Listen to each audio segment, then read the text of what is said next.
So today is the first installment live of On the Ranch with Tanner and Dave. We're going to talk about bank financials since we've got everything coming out for the first quarter right now. And we're going to ask the old man here some questions, the guy with 35 years of experience in bank financials. So why don't you kick us off on just sort of general overview, state of the market, what's going on? You might have heard of this COVID-19. A little bit. It's a little bit of a big deal. What we've seen so far is, the publicly traded institutions are filing their information. The big guys go first. And so there's a lot of institutions that are not publicly traded that'll be filing call report data. That'll come early parts of that next week.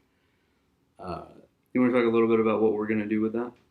Yeah, one of the things that we want to do is just start publishing ratings, non-performing capital, the things that people would look at concerning the health of the overall industry and, are the banks failing, are the banks okay? Now, we've got a lagging indicator in call report data, and earnings is the same thing. But the thing that you get out of an earnings call that you don't get off a call report are, we'll call it guidance, right? Here's what we see going forward. What I'm seeing already is a massive move to reserves. So what a banker would, call allowance for loan loss. So these guys are setting up for worst case scenario, which pretty much automatically clues you in that the lending cycle as we know it is over. So there are not going to be a lot of new loans being made. You want to talk about how stimulus plays into that sort of state of the economy being completely freaking shut down, right? Right. Well, the PPP loans they're good yield loans. Those are keeping things afloat here. So we've got a long way from where we are to where we have a real disaster in banking. So we've got a shit pretty hits big the gap. fan moment. Yeah, shift hits the fan. Yeah, but, that's it's something to be concerned about. But this is all going to come down to how fast we open the economy back up and get this thing rolling. And from a health perspective, there's not a good answer to this. You want to talk a little bit on some of the depths of the financials? Is there anything we can tell from first quarter data, keeping in mind out of the first quarter, you really had probably March is fair to look at that information as something that had some impact. Is there anything that you're seeing there at all to tell us anything? The way that the non-performing information is classified is we never want to look at below 90-day, right? But in this case, it's about all you have. So there may be some, let's look at quarter over quarter, where have we been trending? Well, we would expect that trend to spike tremendously. Now, it may not happen right away because this all kind of happened right at the last month of the quarter. So even if you were a 30-day past due, you wouldn't even hardly show up. So I don't know that we're really going to see a lot in the data from this. Again, back to allowances for, the reserve picture and all of that kind of thing. That tells you everything.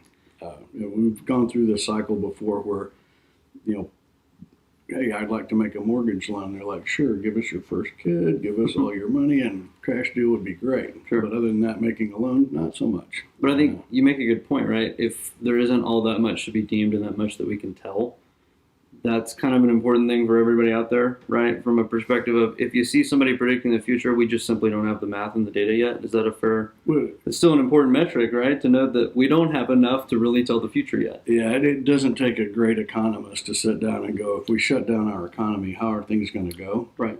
I'll predict that one, and I never predict the future, and I'll tell you it'd be a bleak future. Right. But if we want to look at things from a mathematical perspective, everyone's guessing. The only thing you've got to go off of is the reserves, and the reserves being a big deal. The other thing, you've got refis are strong, you've got the PPP loans, so there is activity that brings income into a bank. But nothing spells disaster better than non-performing loans in the housing market.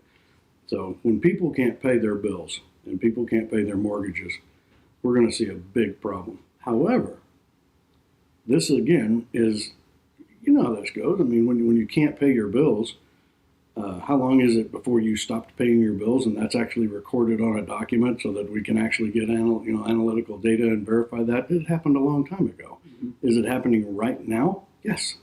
This is the time. So and there's a lot of forgiveness and a lot of neat things for parents. I love this. That's a neat tool right there. If you think about what we're doing, let's say that, there's 60 payments at car payment or whatever, and we want to take number 37 and 38 and tag it on to the end. There's no interest involved in this. There's no fees involved in this. We just skip 2 payments and add them onto the end. We can do this with mortgages. There's a lot of things that we can do, but guys, if we don't put people back to work. We run out of bullets. Right. And there's not going to be enough ammunition to work. I like what you noted there, right, with the concept of adding things to the end. If you looked at the stimulus, 2.2 trillion total, call it 2.5 trillion just to make numbers easy on about a $10 trillion economy. Similar concept. They're trying to make up about a quarter's worth of time on the economic front. That's a great point. That's a great point. So if you said we would break in 10 trillion and we took 2.5 trillion in stimulus, you basically bought us a fourth of the year. Right. And so we have 3 months to address this. There will be a big spike in the markets. There'll be a big spike coming out of this thing if we all go back to work and live happily ever after. I think there's going to be a level of this. Now, again, just everybody's guess is as good as the next guy, too. When we don't know about a return to normalcy. And I think, wrapping back to everything that you said, the state of affairs today, if you took the points that you have as reference, it's a disaster, right? But something has to give somewhere. It's a matter of, what trade-offs will be made and in what places. So we can't look at the picture today, especially when we have something that is totally unknown, first of its kind, and that is changing at light speed, right? Changing at the speed of digital. We just don't know. So we can begin to model some things out and say if then, but it's a lot of guesswork. Now, what do we do to build a new plan and talk? And there again, call different people. Call us. Call anybody you feel like it. And find the people that you feel comfortable working with, consultants, whatever. I think every consultant out there is working themselves pretty busy right now. Yeah, because everybody's looking for help. Is there an answer, guys? If you look at the data, there is no answer in the data. And anybody that tells you there is just simply misleading you. The only things that you can gather from all of this is back to what we talked about over and over. The allowances that are being set aside are based on end of the world scenario. Yeah. That's it.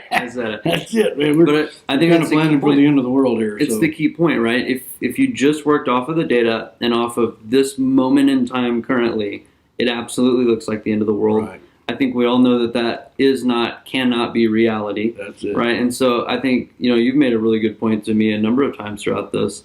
There's a lot of sort of fear mongering out there, right? Some half-baked analysts grab some data points and I found the way to tell the story that it's the end of the world. It's kind of a dangerous rhetoric, don't you think? Well, here's the thing I want to tell everybody. If you think this is the end, this is you're way underestimating our ingenuity, our will to fight, our will to take pain, to come back, to make things happen. This is what we do best, not us, America. This is what we do. We're really good at it. I wouldn't count us out. Well, that was the first installment of On the Ranch from the FinTech Cowboys, the live version. We've got some articles and things out there we've written before, but we'll see if you guys like this, and if you want us to keep doing them, we'll do some more live in the future. Thanks. Check back. Adios. How do we look? I think we look good. Okay.